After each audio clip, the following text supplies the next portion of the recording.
Hello students. Today we are going to learn about one important concept, that is impulse. It's like a modified form of Newton's second law. Okay. It's a modified form of Newton's second law அப்படின்னு நம்ம சொல்லலாம். Okay. So in this class we can discuss first definition, then derivation of impulse, and some illustration and graphical representation. Okay, so listen and watch carefully, students. Let's start with definition of impulse. Okay, see the definition first, students. Impulse is if a very large force acts on a object for very short duration. Okay, so ஒரு very large force ஒரு short டூரேஷனில் ஒரு ஆப்ஜெக்டில் act ஆகும் பொழுது அந்த ஃபோர்ஸை தான் நம்ம என்ன சொல்லுவோம்னா இம்பல்சிவ் ஃபோர்ஸ் ஆர் இம்பல்ஸ் அப்படின்னு நம்ம சொல்லலாம். ஓகே, தமிழில் இம்பல்ஸ் அப்படின்னா என்ன மீனிங் அப்படின்னு பார்த்தீங்கன்னா உந்து விசை. ஓகே, உந்து விசை, உந்த வைக்கிறது. ஓகே, ஒரு கம்மியான டைமில் லார்ஜ் ஃபோர்ஸு ஆக்ட் ஆகுது. லைக் இப்போ நம்ம ஒரு ஹேமரோட ஹெல்ப்லெஸ் நம்ம என்ன செய்கிறோம், ஒரு ஆணி அடிக்கிறது. ஏன்னா நம்ம கொடுக்கக்கூடியது என்னது, லார்ஜ் ஃபோர்ஸ். ஹேமர் கொடுக்கக்கூடியது ஷார்ட் இன்டர்வல் டைமில் கொடுக்கக்கூடியது. அதே மாதிரி கிரிக்கெட் பிளேயர் கேட்ச் பண்ணக்கூடியது. ஸோ இந்த இதெல்லாம் என்ன, simple example for impulsive force. Okay, so this is the impulse. It may be asked in 2 mark question. 2 மார்க்கில் கேட்கலாம். Define impulse and express the terms of impulse அப்படின்னு கேட்கலாம். So define impulse na, you write this one. If a very large force acts on a object for a very short duration. Okay, if a very large force acts on a object for a very short duration, ரொம்ப கம்மியான நேரத்தில் அதிகமான force ஒரு ஆப்ஜெக்டில் act ஆகுதுன்னா அந்த ஃபோர்ஸை தான் நம்ம என்ன சொல்லுவோம் அப்படின்னா இம்பல்சிவ் ஃபோர்ஸ் அப்படின்னு சொல்கிறோம். That's called impulsive force or impulse. Okay, next we can see the mathematical expression. Mathematical expression for impulse. Impulse வந்து நம்ம மேத்தமெட்டிக்கலாக எப்படி எக்ஸ்பிரஸ் பண்ணுறோன்னு பார்க்குறோம். Okay, so it is a simple for force. First இங்கே என்ன, நமக்கு இம்பல்ஸ்னாவே 2 குவான்டிட்டி இங்கே மஸ்ட்டு. ஒன்று ஃபோர்ஸு, இன்னொன்று டைம் பீரியட். ஓகே, ஸோ அப்போ அந்த ஃபோர்ஸ்ங்கிறது என்ன, act on the object very short interval time. That short interval time represent the letter del t. Del t ன்னு எடுத்துக்கிறோம். அந்த ஆக்ட் ஆகக்கூடிய ஃபோர்ஸ் என்ன, F. ஓகே, அப்போ what is Newton second law? That is it's a modified form. Already நான் சொன்னேன், Newton second law தான் modify பண்ணுறாங்க. You know one Newton second law, that is F is equal to ma. Magnitude மட்டும் எழுதணும்னா this is the magnitude of Newton second law. What is A? m into dv by dt. Okay, ஏவத்தை நான் என்ன எழுதுறேன், dv by dt. m into v, what is m into v? m உள்ள இங்கே கொண்டு போனீங்கன்னா இப்போ என்ன கிடைக்கும் sir, that's equal to m into dp by dt. Okay, ஏன் சார் அப்படின்னா p is equal to m into v. we know that p equal to m into v. Okay, so அப்போ நம்ம இந்த m into v, product of mass into velocity, it's call momentum. அப்போ momentum தான் p நீங்கள் note பண்ணுறேன். That's equal to f. Rate of change of momentum that's equal to force அப்படின்னு சொல்லலாம். Just இதை கிராஸ் மல்டிப்ளை பண்ணுறாங்க பாருங்கள், அதை இங்கே கொடுக்குறாங்க. f into dt is equal to dp. Okay, so this is also call Newton second law. Okay, this also call Newton second law. Next நம்ம என்ன செய்கிறோம் பாருங்கள், அந்த ஷார்ட் இன்டர்வல் டைம் சொல்கிறோம். ஷார்ட் இன்டர்வல் டைம் அப்படின்னு சொல்லும் பொழுது இனிஷியலாக ஒரு டைம் இருக்கும், ஃபைனல். இது ரெண்டையும் நம்ம சப்ட்ராக்ட் பண்ணால் கிடைக்கிறதா என்ன சொல்லுவோம், நம்ம இன்டர்வல். அதாவது டிஃப்ரென்ஸை தான் ஷார்ட் இன்டர்வல் டைம் சொல்லுவோம். ஓகே, அதுதான் இங்கே சொல்கிறாங்க. இப்போ இன்டகிரேட் பண்ணி பார்க்குறோம், இந்த டேர்மை அப்படி இன்டகிரேட் பண்ணுறோம். From initial time, that is ti. ti represent initial time to final time, that is tf, final time. எதுக்கு சார், அந்த நம்ம ஆப்ஜெக்டை ஃபார் எக்ஸாம்பிள் இப்போ ஒரு ஹேமர் எடுத்து நான் என்ன செய்கிறேன், ஹேமரை ஒரு ஆணில் நம்ம ஹிட் பண்ணும்பொழுது என்னது, அந்த இன்டர்வல் டைம் அது கொடுக்கக்கூடிய டைமில் எவ்வளோ உள்ளே இறங்குது அப்படின்னு நம்ம பார்ப்போம். ஸோ அந்த ஷார்ட் இன்டர்வல் டைம் தான் ΔT கொடுக்கக்கூடிய force, large force, that is F. Okay, so இதை ரெண்டு சைடு நம்ம என்ன செய்கிறோம், இன்டகிரேட் பண்ணுறோம். எந்த டைம் சார், நியூட்டன் செகண்ட் லாவை இன்டகிரேட் பண்ணுறோம். Integration one of the mathematical method, one மேக்ஸில் இருக்கக்கூடிய ஒரு மெத்தட் தான் இன்டகிரேஷன். ஓகே ஸ்டூடெண்ட்ஸ், அது உங்களுக்கு தெரியும்னு நினைக்கிறேன். ஓகே, ஸோ இப்போ இன்டகிரேட் பண்ணுறோம். இன்டகிரல் ஆஃப் டிபி இந்த டைம் இங்கிட்டு இன்டகிரேட் பண்ணுறோம், அதுதான் இங்கே காட்டுறாங்க, with time limit F into d t. Okay, integral of dx, that is x. Integral of dx equal to x. So இந்த இன்டகிரேஷன் நம்ம என்ன செய்கிறோம் அப்படி நம்ம இங்கே ஒர்க் அவுட் பண்ணி போடலாம். ஃபஸ்ட் கொடுத்துருக்கக்கூடிய expression from Newton second law, modified form of Newton second law, that is F into dt is equal to dp. இது எப்படி வந்ததுங்கிறதுக்கான டெரிவேஷன் இங்கே நான் காட்டியிருக்கிறேன். Okay, dp. ஓகே, ஸோ இப்போ integrating on both sides, integrating on both sides, integrating on both side. அது நம்ம போட்டுக்கிட்டோம் அப்படின்னா வித் டைம் லிமிட், வித் டைமை பொறுத்து. அப்போ integral of F into d t, time initial time that is t i to final time, that's equal to integral of here also t i to t f final time d p. Okay, here F is constant அப்படின்னு நம்ம எடுத்துப்போம். எஃப்ங்கிறது என்ன, constant அப்படின்னு எடுத்துக்கலாம். அல்லது அதை அப்படியே வச்சுருக்கிறோம், இந்த டைம் அப்படி இருக்கட்டும். ஃபஸ்ட்டு நான் எதை செய்கிறேன், மொமெண்டமை மட்டும் இன்டகிரேட் பண்ணேன். இப்போ மொமெண்டம் மட்டும் நான் இன்டகிரேட் பண்ணும்பொழுது இது ஒரு இங்கிட்டு left and right side change பண்ணிக்கிறேன். Integral of dp ti dp to tf, that's equal to integral of ti tf f into dt. Okay, we know the formula for integral of dx, that's equal to x. This is the formula. Limit எப்படி sir substitute பண்ணுவோம், first upper limit. இப்போ இதே எக்ஸாம்பிளுக்கு இந்த கேஸ்க்கு எடுத்துக்கிறோம், DF டிஐன்னு இருந்ததுன்னா இப்போ integral of d x that is x. இப்போ லிமிட்டை சப்ஸ்டியூட் பண்ணணும், அப்பர் லிமிட் ஃபஸ்ட். அப்போ எக்ஸ் டிஎஃப், எக்ஸுக்கு பொதுவாக டிஎஃப் பண்ணணும், minus lower limit that is t i. Okay, so அப்போ நம்ம என்ன செய்யணும், அப்படி மொமெண்டமில் கொண்டு வந்து சப்ஸ்டியூட் பண்ணணும். First upper limit integral of dp that is P. அப்போ இந்த இடத்துல எக்ஸ்எஃப் எக்ஸ்ஐன்னு வரும். ஓகே, ஸோ இப்போ இன்டகிரல் ஆஃப் டிபி, அப்போ இன்டகிரல் ஆஃப் டிஎக்ஸ் எக்ஸ்னா அப்போ integral of dp P. Limit final to initial. Time period எடுத்துக்கிட்டாலுமே அது என்ன ஆயிரும், இனிஷியல் மூமெண்டம் ஃபைனல் மூமெண்டம் கொடுத்துருப்பாங்க பாருங்கள். சாரி, நான் இங்கே மாற்றி எழுதிட்டேன், not time, initial and final momentum தான். ஓகே, அப்போ final momentum to initial momentum, இந்த டைம் அப்படி வச்சுக்கோங்க, t i t f into F into d t. Okay, first என்ன சொன்னோம் இந்த கேஸில், ஃபஸ்ட்டு அப்பர் லிமிட்டை சப்ஸ்டியூட் பண்ணுங்கள். இப்போ பிஎஃப் மைனஸ் லோயர் லிமிட் என்னங்க, initial. Okay, p i that's equal to இந்த டேம் அப்படி இருக்கட்டும், t i to DF F into d t. Okay, these momentum, change in momentum, இதை நம்ம என்ன சொல்லணும்னா change in momentum. Normally we write change in momentum like pf minus pi is equal to change in momentum del p. Okay, change in momentum நம்ம எப்படி எழுதணும்னா del p. அப்போ del p equal to integral of ti to tf f into dt. Okay, f into dt. Okay, இந்த time interval change ஆகிறதா அதே மாதிரி tf minus ti, final time to initial time, intervals, இதை time இன்டர்வல்னு சொல்லுவோம். So இதையும் எப்படி எழுதணும்னா changing time டெல்டின்னு எழுதலாம். Okay, so இப்போ இந்த term which one, this one, இந்த டேர்ம் நம்ம என்ன சொல்லணும்னா தட்ஸ் கால் இம்பல்ஸ். ஓகே, இதை தான் நம்ம என்ன சொல்லணும்னா impulse.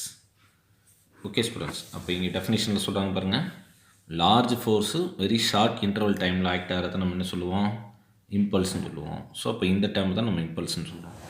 Normally impulse write the letter is J. Okay, ஜேங்கிற லெட்டரில் எழுதுவோம்.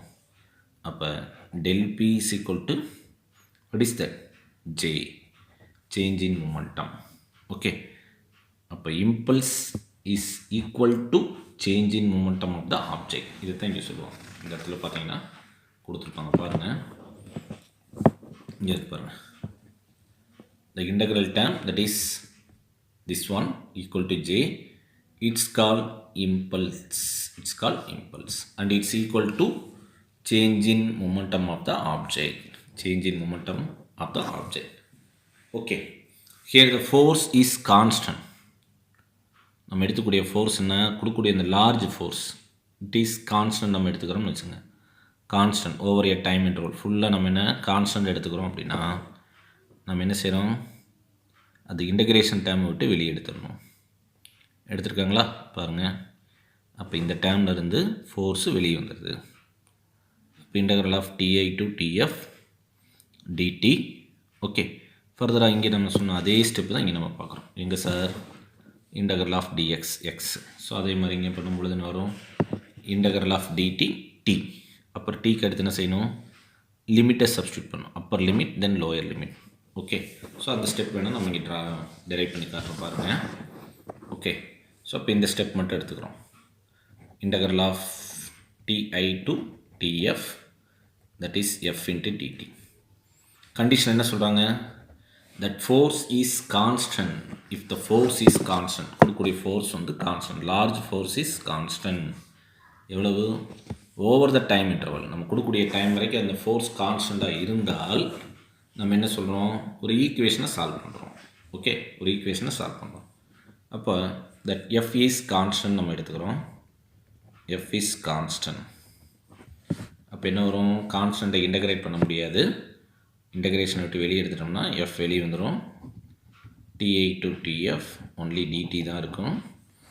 What is the formula for integral of dx x. அப்போ integral of dt, integral of dt, that is t.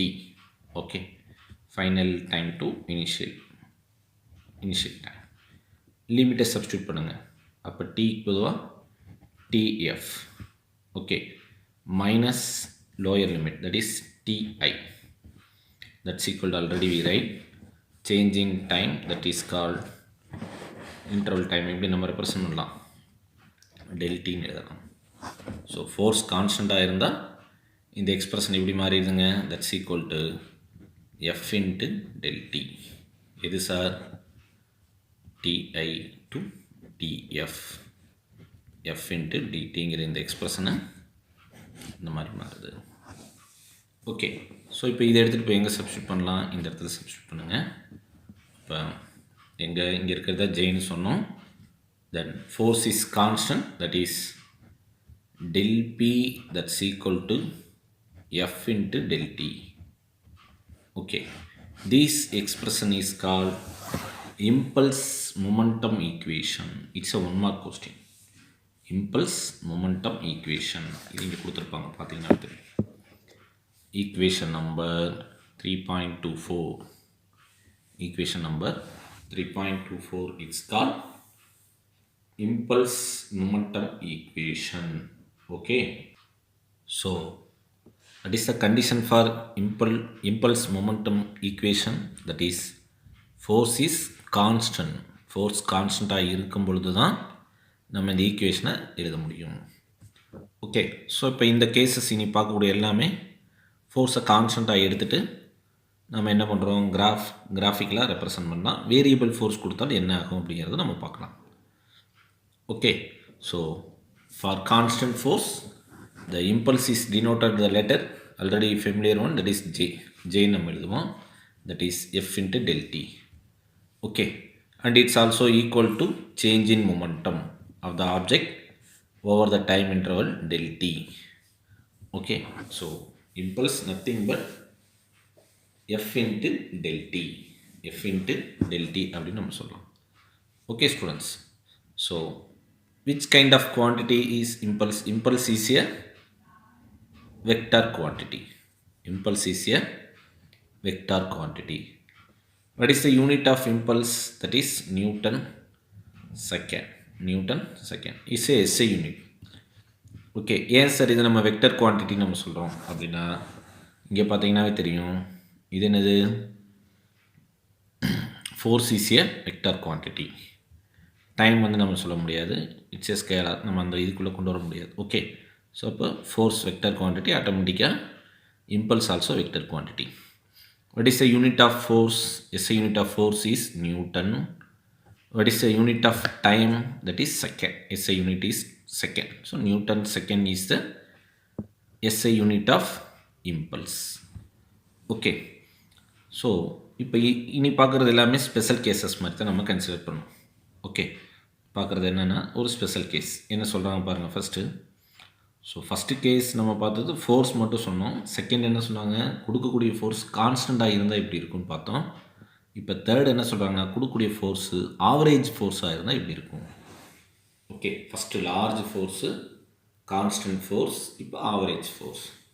அந்த ஃபோர்ஸை மட்டும்தான் நம்ம சேஞ்ச் பண்ணிகிட்டு இருக்கோம். Okay students, so that average force act on the object over a short interval time, then the impulse is defined as என்ன ஆகும், just cross multiply பண்ணுங்கள், F average into dp. Okay, that F average into டெல்டிங்கிறதை நம்ம எப்படி சொல்லலாம் sir, இம்பல்ஸ்ன்னு சொல்லலாம், இம்பல்ஸ்ன்னு சொல்லலாம். Okay, அப்போ இந்த ஆவரேஜ் ஃபோர்ஸ் ஆக்ட் ஆகும் பொழுது அந்த என்ன சொல்கிறாங்க, act on the object is greater எப்போ இருக்கும் அப்படின்னா, if டெல்டி is small. Average force act on the object is greater. இந்த ஃபோர்ஸு கிரேட்டராக இருக்கணும். எப்போ சார், இந்த ஷார்ட் இன்டர்வல் டைம்ங்கிறது, அந்த இன்டர்வல் டைம்ங்கிறது ரொம்ப கம்மியாக இருக்கணும். ஃப்ராக்ஷன் ஆஃப் செகண்ட்ஸ் நம்ம சொல்லுவோம். அந்த மாதிரி ரொம்ப கம்மியான நேரத்தில் ஃபோர்ஸு ஆவரேஜ் ஃபோர்ஸ் நம்ம கொடுத்தாலும் அதோட ஆக்ஷன் எப்படி இருக்குன்னா ரொம்ப லார்ஜாக இருக்கும். ஏன்னா பாருங்கள், reciprocal time, inverse time. So இது கம்மியாக இருந்தால் இது அதிகமாக இருக்கும். ஸோ அதை தான் இங்கே சொல்கிறாங்க. ஓகே, ஸோ ஆட்டோமேட்டிக்காக என்ன நடக்கப்போ, whenever the momentum of the body changes very quickly, the average force becomes larger. Okay, so are you able to understand students? So first case very large force னு டெஃபினிஷனில் கொடுத்துருப்பாங்க, அதை வச்சு இம்பல்ஸ்க்கான எக்ஸ்பிரஷன் நம்ம எழுதணும். Next என்ன செஞ்சோம், கான்ஸ்டன்ட் ஃபோர்ஸ் கொடுத்தோம், அதுக்கான ஒரு ஈக்குவேஷன் சொன்னோம், இம்பல்ஸ் மொமெண்டம் ஈக்குவேஷன் ஒன்று சொன்னோம். அதுக்கடுத்து ஆவரேஜ் ஃபோர்ஸ் சொல்கிறோம். ஆவரேஜ் ஃபோர்ஸ் கொடுத்தாலும் அந்த ஃபோர்ஸ் எப்போ மேக்ஸிமம் இருக்கும் அப்படின்னு பார்த்தீங்கன்னா, கொடுக்கக்கூடிய அந்த இன்டர்வல் டைம் ரொம்ப கம்மியான ரொம்ப லோவாக இருந்தால் ஆட்டோமேட்டிக் இந்த ஆவரேஜ் ஃபோர்ஸ் பிகம்ஸ் மேக்ஸிமம் அப்படின்னு இருக்கும். நெக்ஸ்ட் என்ன செய்கிறோம், இந்த ஆவரேஜ் ஃபோர்ஸை வச்சு இம்பல்ஸ்க்கான எக்ஸ்பிரஷன் எழுதுகிறோம். ஆவரேஜ் ஃபோர்ஸை வச்சு இம்பல்ஸ்க்கான எக்ஸ்பிரஷனை எழுதுகிறோம். நார்மலாக இம்பல்ஸோட சிம்பிள் என்ன, we write J.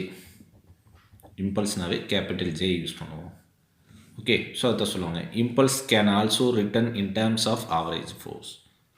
Okay, since change in momentum of the object it's equal to impulse, we have write as the equation, that is this one, J is equal to F average into del T. F average into del T. அப்போ நார்மலாகவே உங்களுக்கு தெரியும் J is equal to del P. இதை தான் நம்ம என்ன சொல்லுவோம், impulse R impulsive ஃபோர்ஸ்னு சொல்லுவோம். What is J? That is average force into del T.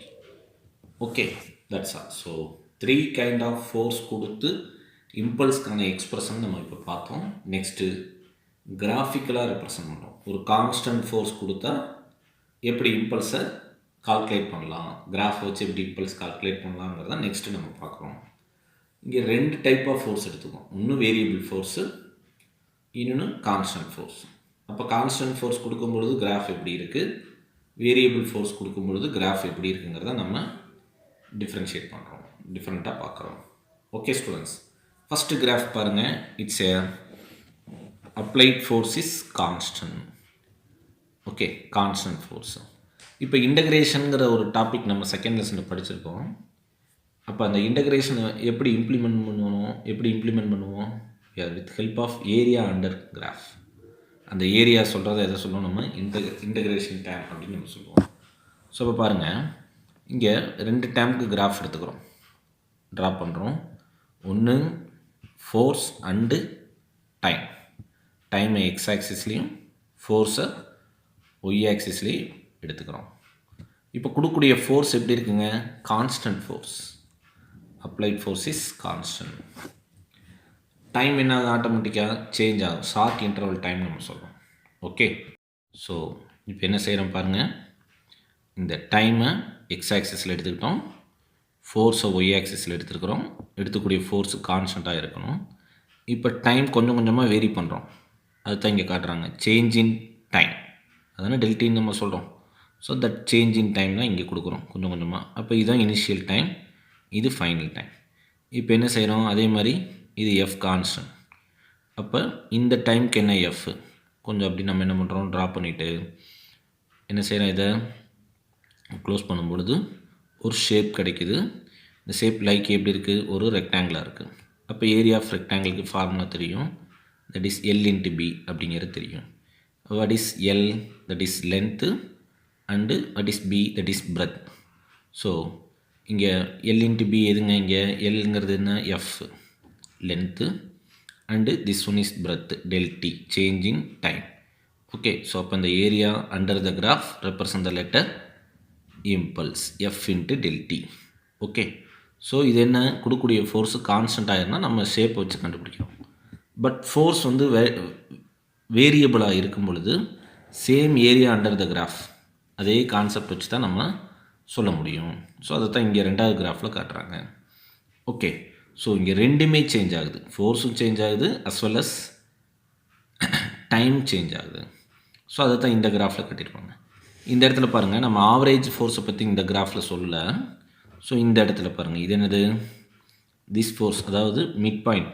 இது ரெண்டுக்கும் மிட் பாயிண்டில் இருக்கிறதா நம்ம என்ன சொல்லணும்னா ஆவரேஜ் ஃபோர்ஸ் அப்படின்னு நம்ம சொல்லலாம். ஓகே, ஸோ இந்த இடத்துல நெக்ஸ்ட் கிராஃப் பாருங்கள், கொடுக்கக்கூடிய force is variable. Variable force எடுக்கும் பொழுது கிராஃப் எந்த மாதிரி வரும்? இந்த மாதிரி வரும்.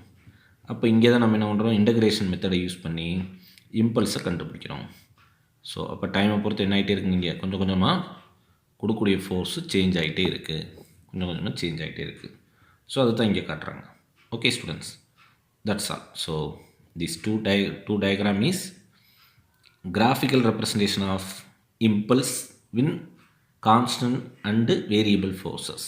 Okay, that's all.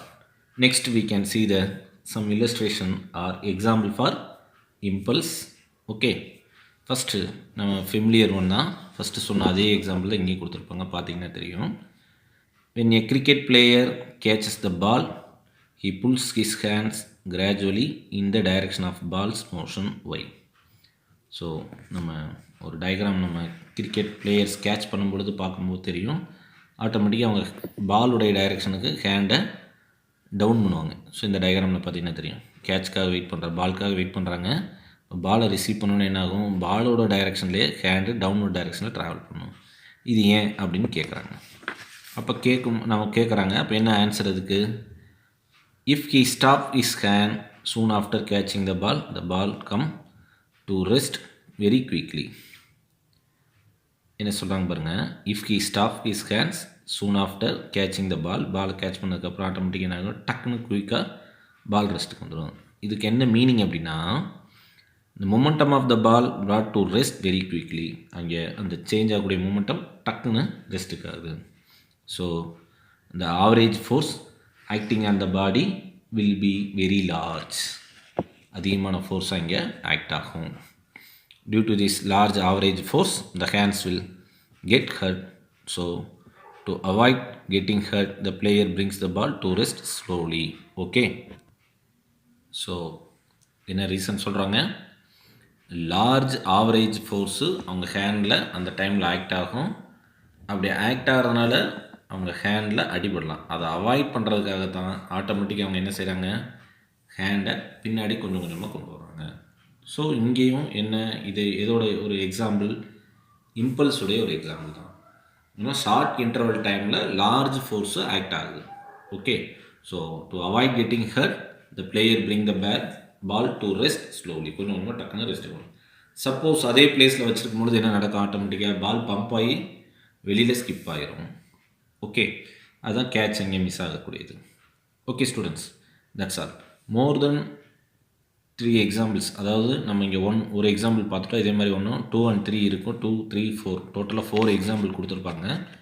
Just you read it, தெரிஞ்சிருந்தால் போதும். ஆக்சிடெண்ட்டை மீட் பண்ணும்பொழுது அங்கே என்ன நடக்குது, ஒரு கார் ஆக்சிடெண்ட் ஆகிறது, அப்புறம் ஷாக் அப்சர்வர்ஸ் 2 வீலர்லேயும் காரில் இருக்கக்கூடிய ஏர் பேக்ஸு, அதுக்கான ஒரு எக்ஸாம்பிள் கொடுத்துருப்பாங்க. அப்புறம் ஒரு பஸ்ஸில் ஜம்பிங் ஆன் கான்க்ரீட் சிமெண்ட் ஃப்ளோர்லேருந்து ஜம்ப் பண்ணும் பொழுது என்ன நடக்கும் அப்படிங்கிறது ஒரு 4 எக்ஸாம்பிள்ஸு இம்பல்ஸ்க்கு கொடுத்துருப்பாங்க. ஜஸ்ட் யூ நீங்கள் கோ த்ரூ பண்ணி பாருங்கள், அண்டர்ஸ்டூட் பண்ணிக்கலாம். Okay students, next we can see the one example problem, that is example number 3.16. see the problem. Question first. An object of mass 10 kilogram moving with speed 15 meters second power minus 1, this is velocity, this is mass value, hits the wall and comes to rest within 0.03 second and 10 second. Okay, first இதுக்கு என்ன, இந்த செகண்டில் ஒரு வாலில் போய் hit பண்ணும் பொழுது அங்கே என்ன ஆகும் அப்படிங்கிறது கேட்குறாங்க. ரெஸ்ட்டுக்கு வரும் பொழுது அடுத்த 10 செகண்டில். ஸோ 2 கொஸ்டின் கொடுத்துருக்காங்க, இங்கே 2 கேசஸ் கொடுத்துருக்காங்க. அப்போ M கொடுத்துட்டாங்க, V கொடுத்துட்டாங்க, T கொடுத்துருக்காங்க. ஸோ ஃபஸ்ட்டு நம்ம என்ன கண்டுபிடிக்கிறோம், இங்கே calculate the impulse and average force acting on the both cases. Question என்ன அப்படின்னா, இம்பல்ஸ் என்ன, அதே மாதிரி ஆவரேஜ் ஃபோர்ஸ் என்ன, ஆக்ட் ஆகக்கூடிய ஆவரேஜ் ஃபோர்ஸ் என்னங்கிறது தான் கொஸ்டின். ஓகே, ஸோ அப்போ இம்பல்ஸ் கண்டுபிடிக்கணும், நமக்கு என்ன தெரியணும், what is the formula for impulse, that is J is equal to del P. இதுதான் இம்பல்ஸ்க்கான formula. What is del P, change in momentum. அப்போ இனிஷியல் மொமெண்டம் என்ன, ஃபைனல் மொமெண்டம் என்ன அப்படின்னு நம்ம பார்க்கணும்.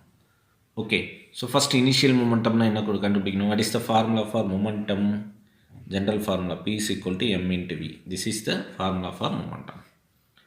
அப்போ இது ஜென்ரலாக இனிஷியலாக அந்த மாஸையும் வெலாசிட்டியும் மல்டிப்ளை பண்ணுங்கள், அதுதான் initial momentum.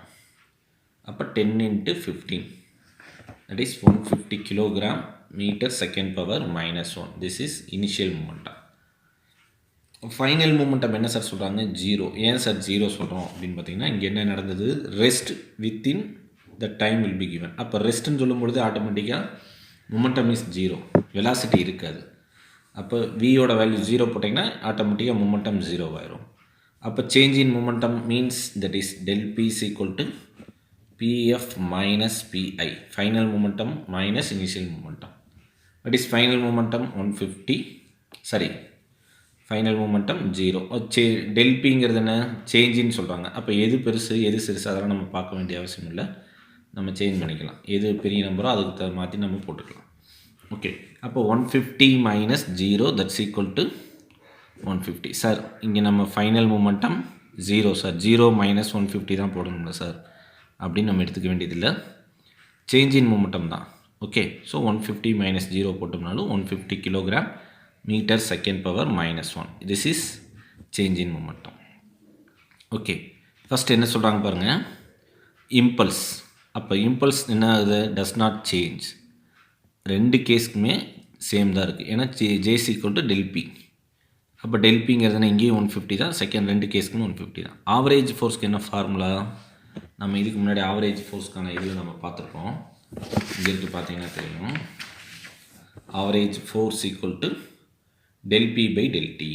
average force equal to del P by del T. அப்போ del P ஓட value 150, del T, what is del T, first case we take 0.03 second, அது del T ஓட வேல்யூ. அப்போ இது ரெண்டையும் சிம்பிளிஃபை பண்ணால் 5000 நியூட்டன் கிடைக்குது. செகண்ட் கேஸ் என்ன, average force that is same 150 தான் del P ஓட வேல்யூ, சேஞ்ச் இன் மொமெண்டம் ஓட value. del T change in time is 10 second. Second கேஸ்க்கு 10 செகண்ட். ஸோ அப்போ 15 வரும், ஒரு 0 கேன்சல் பண்ணிங்கன்னா 15 நியூட்டன். ஸோ அப்போ போத் கேஸ்க்கு பாருங்கள் இம்பல்ஸ் சேமாக இருக்குது, பட் ஆவரேஜ் ஃபோர்ஸு டிஃப்ரெண்ட்டாக இருக்குது. ஓகே, ஆவரேஜ் ஃபோர்ஸு டிஃப்ரெண்ட்டாக இருக்குது. That's all. Okay students, so today's class we get only one topic, that is impulse with one example problem. Okay, so உங்களுக்கு என்ன ஒரு ஒர்க் கொடுத்துருக்கூடிய அந்த எக்ஸாம்பிள்ஸை ரிமைனிங் 3 எக்ஸாம்பிள்ஸை ரீட் பண்ணி பாருங்கள். என்ன சொல்கிறாங்கிறத ரீட் பண்ணி பாருங்கள். Okay students, that's all. Thank you.